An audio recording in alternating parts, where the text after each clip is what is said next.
Hi, welcome to our latest installment, our last installment actually, of our real firm stories in innovation in assurance services. My name is Matt Towers, CPA.com. I'm product lead for assurance. And I'm joined today, excited to be joined today by Jonathan Kraftchick from Bekaert. Jonathan, welcome. Thanks for joining. Thanks, Matt. Good to be here. I didn't know this is the last one, so I gotta bring my A game. Yeah, right. Save the best for last. That's what we're going with? So we've been talking for several weeks now about innovation, and particularly in the audit and assurance world, of course. So I think it'd be good, before we dig in on any specific subjects, to just have you briefly introduce yourself for everybody and talk a little bit about your role, and then we'll dive a little bit more into specific innovation related subject matter. Yeah, sure. So I'm a partner with Bekaert. We're a mid-sized firm in primarily the Southeast, but kind of expanding our footprint even recently. And so throughout COVID, which has been exciting for us. My role here is, honestly, it's really neat. And I'm really grateful for what I get to do here. But mainly my role is to oversee anything as it relates to innovation. The way we define that, I'm sure we'll get into a little bit later on in the podcast. But for me, I came up through the audit side. So I'm a CPA and been in public accounting for most of my career. It was a bit of a career switch, and have been doing it forever. Came up through audit and then got into overseeing a lot of our methodology and process. And then, of course, technology and process have kind of become almost inseparable. And so kind of went the technology route the past few years, and then have recently started doing a lot more of that similar work firm-wide as opposed to just audit. And so, which is fun, and I'm getting to know all sorts of our services, including our internal services too. So exciting stuff, and certainly happy to talk about this topic. It's actually good perspective too, because I would imagine in your role, Jonathan, you have, with the background in assurance and audit, but now having more of a wide swath of firm-wide innovation, that it gives you the ability, when you see a particular technology and you learn more about it, you might have a better idea of how it might fit or what might make sense in terms of its impact elsewhere in the business, which, I don't know, in my experience talking to firms a lot, there tends to be unintentional siloing that goes on, where one group does their thing and another does their thing. And so to have something that's more higher view, that's dedicated to innovation, is pretty cool. Yeah, it's really true. One of the things that I've probably been most surprised at is we do silo not just how we work, but also the technologies that we use that are really many times trying to accomplish the same thing. And so many times when I'm listening to the other service lines talk about issues they're having, I'm like, we've been using a tool that solves that in audit for years. Or as I learned about the technologies, particularly in tax, they have a lot more technology than audit does, or number of technologies than audit does. And like, man, I wish we would have known about that. We could have been using this in audit for many, many years. So exciting stuff. And it's cool to marry the two for sure, to get rid of this, or get rid of the silos. Right. Well, if you think about it from a client's perspective, you are at one firm. They don't care what group is doing what. So it would be a good thing if you had all these one-off things for the tax group that affect them, and they have to use different technology for what they think is the same thing, like how they get you files or something like that. So it can be, from their perspective anyway, it can be kind of challenging, I would think. Could be. So let's talk a little bit more about your role with innovation, and I don't know, any particular projects or things you're involved in that might be, in particular, of course, we're focused on audit and assurance services, things that would be of interest to the crowd that's listening in today. Yeah. Well, you're catching me on a great day for audit innovation. Actually, in about 2 hours from now, we're running a process optimization workshop with our audit team. And so I'll talk about that in just a second. But as far as how we define innovation, this is something that I've really just not enjoyed the buzzword of innovation all that much. I was telling our now CEO that innovation is probably the least innovative word to describe innovation. And I still kind of believe that there's a lot of debate as to what it actually means. And people like to fold their arms and say, well, that's not innovation. That's just, that's just continuous improvement, or that's, this is really innovative. But I'm like, I don't know if that really is. We should have done that 20 years ago. So the way I go about it now is, maybe there is no definition of innovation. This is innovative for us right now on this project. And if we're not doing it and we should have been doing it, whether or not we call it innovation is kind of beside the point. And so the way I go about it, it is implementation of new ideas that create value, and specifically that address problems or opportunities that we should have been involved with or need to keep our eye on. And so that's a lot of what we do. As far as what we're working on in audit right now, we are a funding firm for Dynamic Audit Solution, and certainly excited about that. I'm on their advisory group, and a handful of others participate deeply. And so I actually just got off a call right now we're planning a more in-depth on-point PCR pilot. And so working with a lot of our internal folks to get that going. This is one of the interesting pieces, though, even though it's technically audit for Dynamic Audit Solution, on-point PCR, we're pulling in our tax department a lot to be part of that pilot. We're also pulling in some of our associates in our overseas spots in India, specifically to help us out a little bit too. So I'm kind of excited about the collaboration that's beyond just the A&A department. Anyway, that's Dynamic Audit Solution, which is its own thing. As far as things that we're working on specific to our firm, this workshop is going to be really fun. Today, we'll really just work on the problem identification. So we've got our index of required steps and work papers that are going to be in every single engagement for an audit. And we're just going to go through, and we've got some specific goals out of it from our audit service line leader. But we're going to go through and today for a few hours, just spend time talking about the problems, and auditors love that. And so we will spend a lot of time just not coming up with solutions, but just identifying the problems.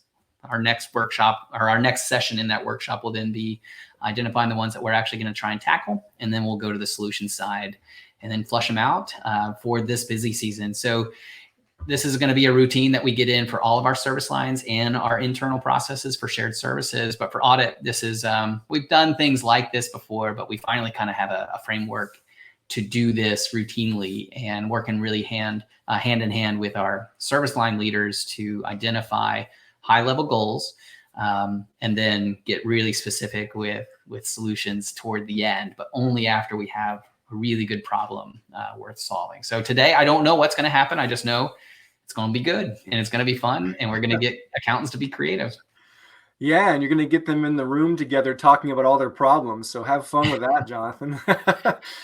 Yeah, auditors are great at finding issues with things. And so I have no problem, or I have no issue wondering if they're going to be not participating, but it is remote. And so we do have some cool tools that we'll be using for the first time for this group on to do remote design workshops, which is a little different than maybe what we're used to in the room and having nice meals and whatever else together, but it's still engaging and fun. This is the kind of activity to me that transcends firm size and firm dynamic, because no matter who you are, you really shouldn't be trying to solve a problem until you really understand it well. And it'd be interesting to know, do you have any plans to try to get client feedback infused? So the client's perspective on how they perceive things and what they think might be problematic? What a debate. So I was actually just talking to another guy in my department about this. So in the design world, obviously there's the user is kind of the whole thing. And in product design, that makes so much sense. In audit, we use the word user very differently than maybe the owner of a smartphone or something like that. And so is it the user of the financial statements? Is it our client? Is it the public? Is it the firm? And this is hard. So we actually have a separate project. We're early in this, and I think accounting firms in general are early in this. So client experience is something we take really seriously. We're doing a lot of that empathy mapping as a separate project right now to look at it beyond just audit. And I think that's one of the things that maybe mid-size and firms and up, and maybe firms of all sizes struggle with. But those silos you were talking about at the beginning, really show their stripes as you say, I'm an auditor from day one, or I'm a tax person from day one, as opposed to kind of the general approach. The debate we get in is when you're doing kind of these innovation workshops, and you want to design it for the user, is that the client who really doesn't see anything to do with our, like, do they care what our audit methodology is, or really do they want the report in an easy way at a price they like? Quality is kind of assumed. Or is the user the reviewer? Is the user the preparer? And so we're debating some of that right now. I think a lot of times it's going to depend on why we're having the workshop in the first place. The take we're leaning to is, if you keep the client in mind first, that will then have an impact on how the associates respond, and that will then have an impact on the firm and the financial results, of course. So sure, we're trying to go in that order, but defining that client and how much they really care about what our sampling methodology is one that maybe in Silicon Valley they don't really spend time talking about as much. So differentiating product design from process redesign is something we're wrestling with right now. Well, you sounds like you have a fun time in store for you today, and I'm sure you have plans so that you guys don't feel like you're boiling the ocean trying to solve all the world's problems around all this.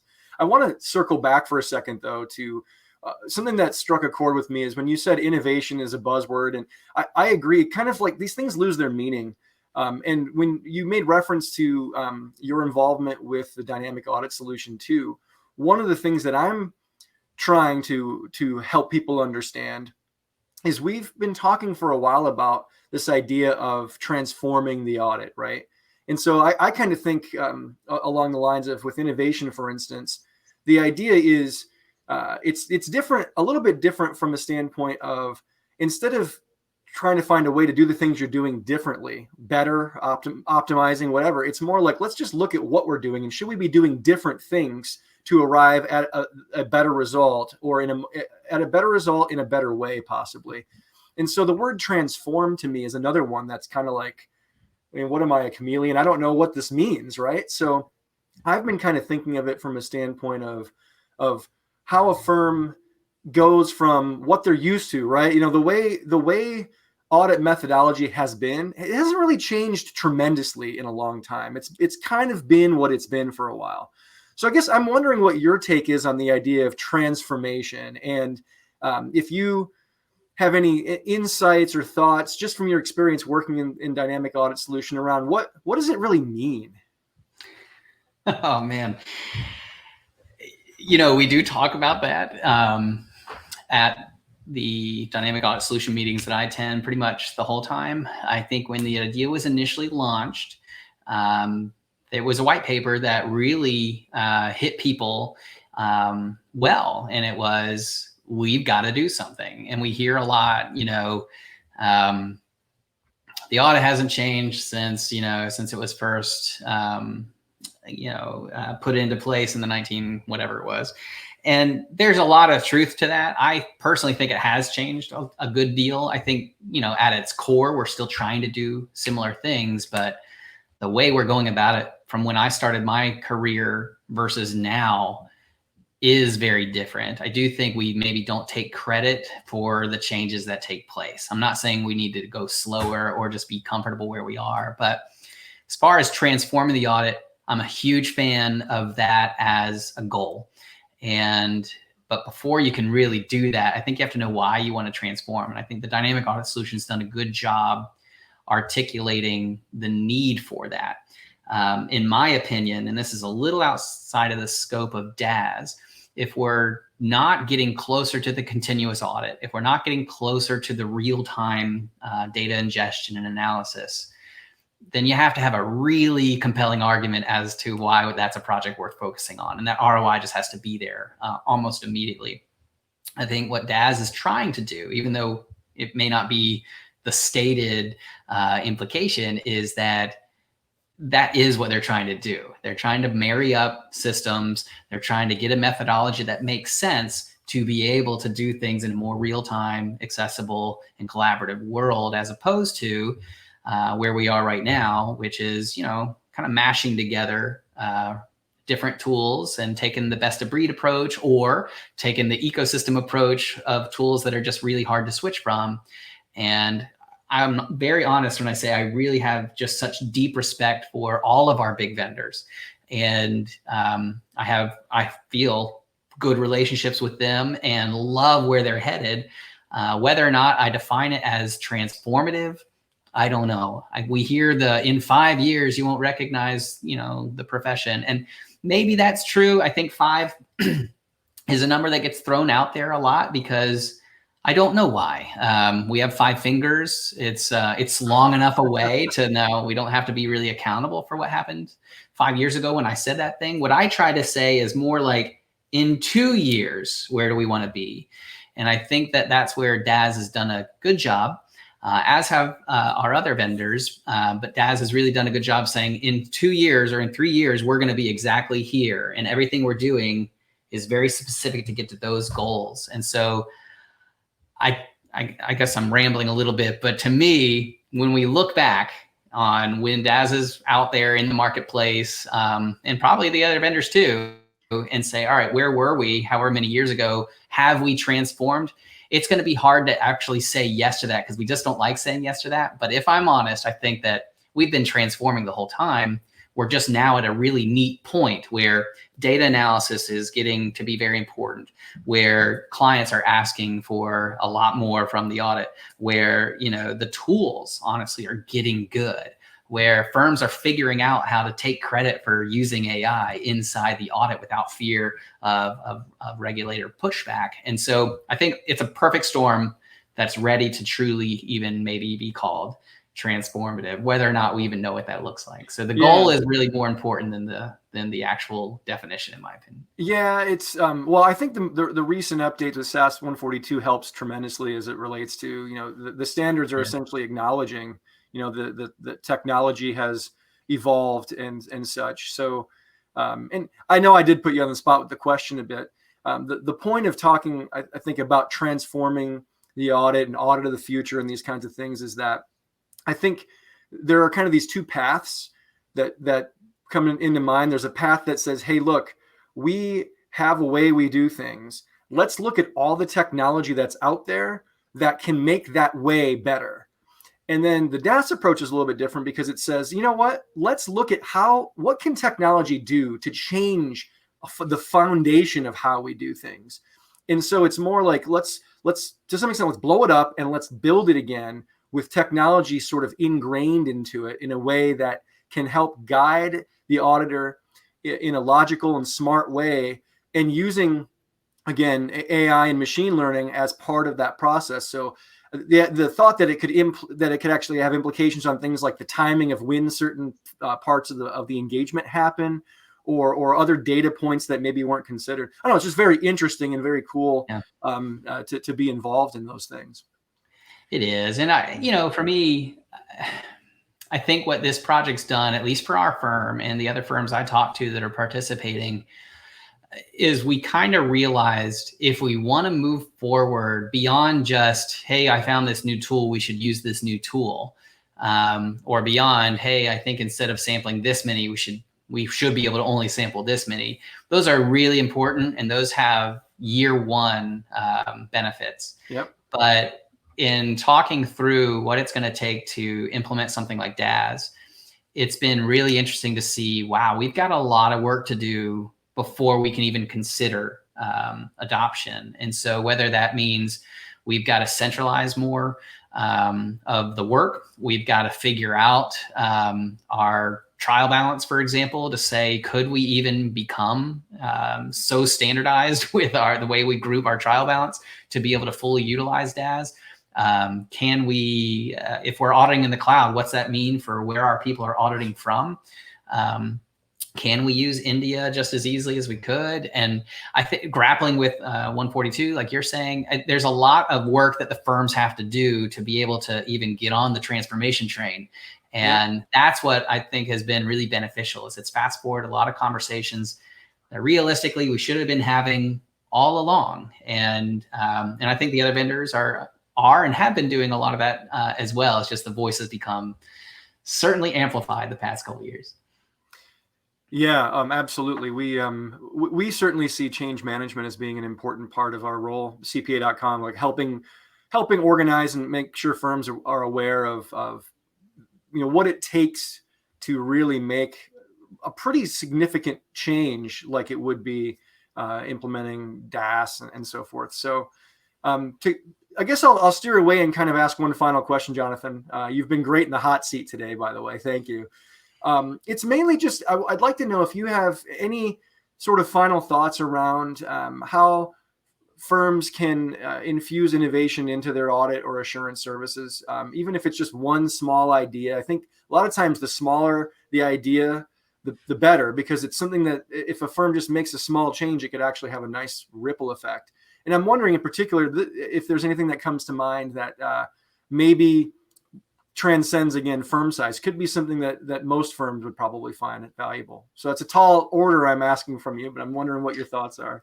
Just one. So yeah, there's a lot that I think firms can do to just start. And it really is just that, just do something. I mean, I've sat through, I cannot tell you how many classes on here's how to launch innovation in your company, or here's how to foster a culture of innovation. And those are really important topics that really can't be understated, but a lot of times it does feel that they're built for either non-accounting firms or very product specific or almost retail feelings to it, or very large companies. So if I think about a small firm or a small company, or even a mid-sized firm like us, just choose one thing, one problem that you have. Find a problem that you've been rumbling about for years, and then get some passionate people in the room in a concentrated effort. Remote is just fine. We use a tool called Mural to do a lot of really cool whiteboarding, but Miro is just as good. There's a ton of them out there. And just get people saying, all right, let's really define this problem.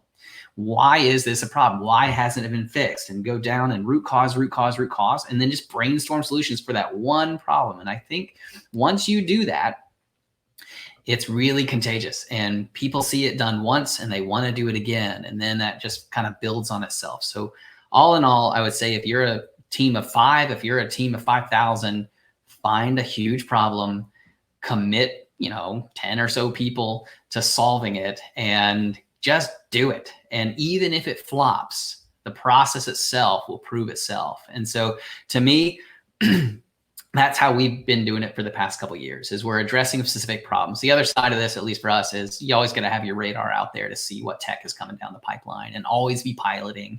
I kind of find those to be a little bit separate. That's more on the true innovation side. But for us, it's really for just, doing something. It's all about solving problems.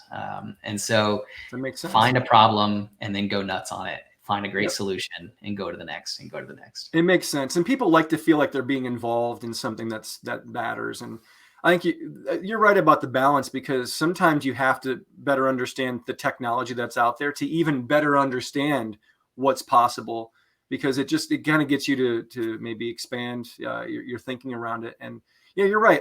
Every firm can look at any one problem and say, let's get serious about this. And it does have a ripple effect. People get excited to be involved, and you're right. Win or lose, people realize, look, this is worth investing the time in. So good. I really appreciate that suggestion and appreciate your time today, Jonathan. Thank you so much for joining me, and thank you everybody for listening in. I really appreciate it.